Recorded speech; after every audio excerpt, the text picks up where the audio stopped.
नमस्कार।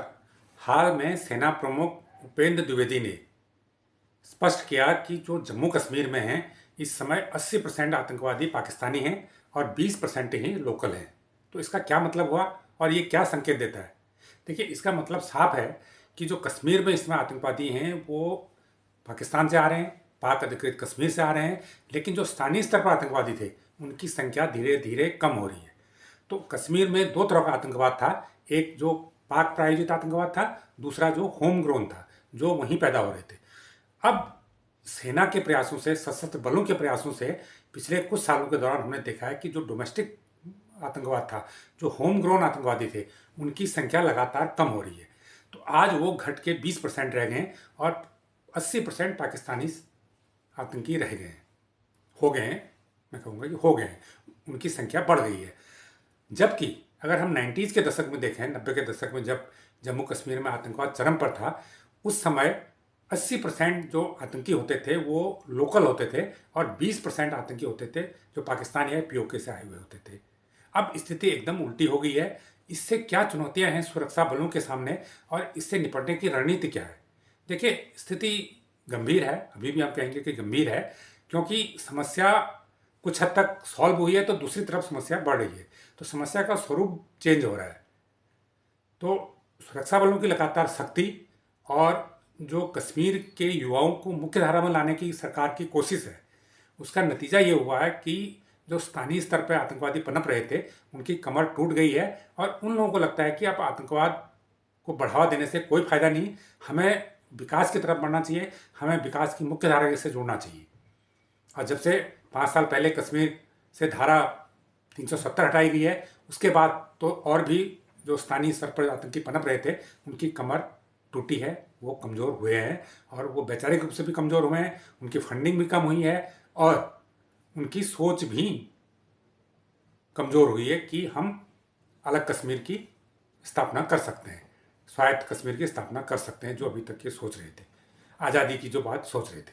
तो उनकी इस धारणा को खत्म कर दिया गया है, उनकी धारणा को अब करीब करीब खत्म हो चुकी है। ऐसे में जो नई चुनौती है, अगर हम देखें, सेना प्रमुख ने कहा कि भाई 20% ही स्थानीय आतंकवादी, 80% बाहर से आ रहे हैं। तो 80% जो बाहर से आ रहे हैं, अब पहली चुनौती है कि इन 80% को कैसे रोका जाए।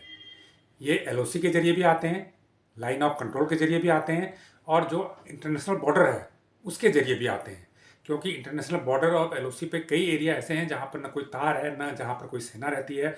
ये इतने दुर्गम स्थान हैं, या कहीं पर नदी है, कहीं पर ऊंचे पहाड़ हैं, तो वहाँ से लोग छुप के आ जाते हैं, घुस के आ जाते हैं, रात का फ़ायदा उठा के आ जाते हैं। ऐसा नहीं कि सेनाएं निगरानी नहीं करती हैं, सुरक्षा बल निगरानी नहीं करते हैं, लगातार करते हैं, ड्रोन से भी करते हैं, दूरबीन से भी करते हैं, फिजिकली भी करते हैं, नज़र रहती है, सैटेलाइट से भी नज़र रखी जाती है, लेकिन फिर भी छुपते छुपाते ये घुसपैठ हो रही है। पीओके की तरफ से हो रही है, इंटरनेशनल बॉर्डर की तरफ से हो रही है, एलओसी के जरिए हो रही है। तो पहली चुनौती तो सुरक्षा बलों के सामने यह है कि इस घुसपैठ को रोका जाए, किसी भी कीमत पर। जो आतंकी वहाँ से घुसपैठ कर रहे हैं उनको अंदर नहीं घुसने दिया जाए, पहली चुनौती उनकी ये है। दूसरी चुनौती यह है कि जो 20% आतंकवादी होम ग्रोन हैं अभी, जो वहाँ पर पनप रहे हैं, तो इस संख्या को और कम किया जाए। जो 20% भी वहाँ पर आतंकवादी अगर कश्मीर में पैदा हो रहे हैं, कश्मीर में तैयार हो रहे हैं, तो उनको भी कैसे खत्म किया जाए, कैसे इसे 0% पे लाया जाए। तो दूसरी चुनौती ये है। तो मुझे लग रहा है कि जो स्थानीय स्तर पर चुनौती है, तो उसमें दोनों स्तर पर काम हो रहा है। एक तो जो यूथ है उसे मुख्यधारा से जोड़ने की कोशिश हो रही है, उसे आतंकवाद के खतरों से अवगत कराया जा रहा है, उसको अच्छा कैरियर बनाने के लिए प्रेरित किया जा रहा है। दूसरी तरफ, और फिर भी कोई आतंकवादी अगर बन रहा है, तो इस समय कश्मीर में सुरक्षा बलों की इतनी शक्ति है कि कोई भी आतंकवादी अगर नया बन रहा है तो 6 महीने के भीतर या तो सुरक्षा बलों के हाथों पकड़ा जाता है या फिर सुरक्षा बल उसे मार गिराते हैं। इसका मतलब क्या हुआ? इसका मतलब ये हुआ कि ये जो आतंकवादी बनने का स्थानीय चक्र है, ये बहुत ज़्यादा समय अब चलने वाला नहीं है। आने वाले समय में ये चक्र जल्दी टूट जाएगा और एक समय ऐसा आ जाएगा कि स्थानीय स्तर पर कोई आतंकवादी बनने की कोशिश भी नहीं करेगा। अब रही पाकिस्तान से होने वाली घुसपैठ की बात, इस घुसपैठ को रोकने के लिए कई स्तरों पर काम हो रहा है, निगरानी बढ़ाई गई है, देखते ही गोली मारी जा रही है। जहाँ जहाँ भी सुरक्षा बलों को पता लगता है कि घुसपैठ हो रही है तो उन पॉइंटों को चिन्हित किया जा रहा है। जो नए क्षेत्र घुसपैठ के हॉटस्पॉट बन रहे हैं वहाँ पर नज़र रखी जा रही है। तो इसके अलावा भी पाक अधिकृत कश्मीर में जहां पर आतंकी शिविर हैं, क्योंकि पहले पाकिस्तान इन आतंकवादियों को पीओके में शिविर लगा के ट्रेनिंग देता है, उसके बाद फिर जब ट्रेंड हो जाते हैं तो इनको फिर बॉर्डर से क्रॉस कराता है और क्रॉस कराने के बाद इनको ड्रोन के जरिए हथियार भेजता है। तो इस कुचक्र को तोड़ने के लिए भी भारतीय सुरक्षा बलों की नज़र पीओके की शिविरों पर भी है, समय समय पर कार्रवाई होती है, सर्जिकल स्ट्राइक वहां पर हुई है। इसके अलावा भी बीच बीच में उस पर एक्शन होते रहता है। तो सेना की तरफ से, सुरक्षा बलों की तरफ से कोशिश हो रही है कि इस घुसपैठ को रोका जाए। जहां हम घरेलू मोर्चे पर काफी हद तक सफल हुए हैं, वहीं पर इस घुसपैठ को फिर से जो आतंकी बाहर से आ रहे हैं, जो दूसरे कंट्री से आ रहे हैं या पीओके से आ रहे हैं, पाकिस्तान से आ रहे हैं, उनकी संख्या को कम किया जाए और या उनको जो आतंकी घुस रहे हैं तो उनको घुसने दिया जाए, घुसने से पहले ही बॉर्डर पर ही उनका सफाया कर दिया जाए। तो अब सेना दोहरी चुनौती का सामना कर रही है।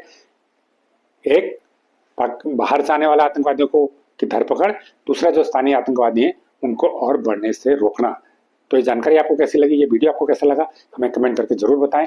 जो लोग इस चैनल को पहली बार देख रहे हैं उसको लाइक करें, सब्सक्राइब करें और शेयर भी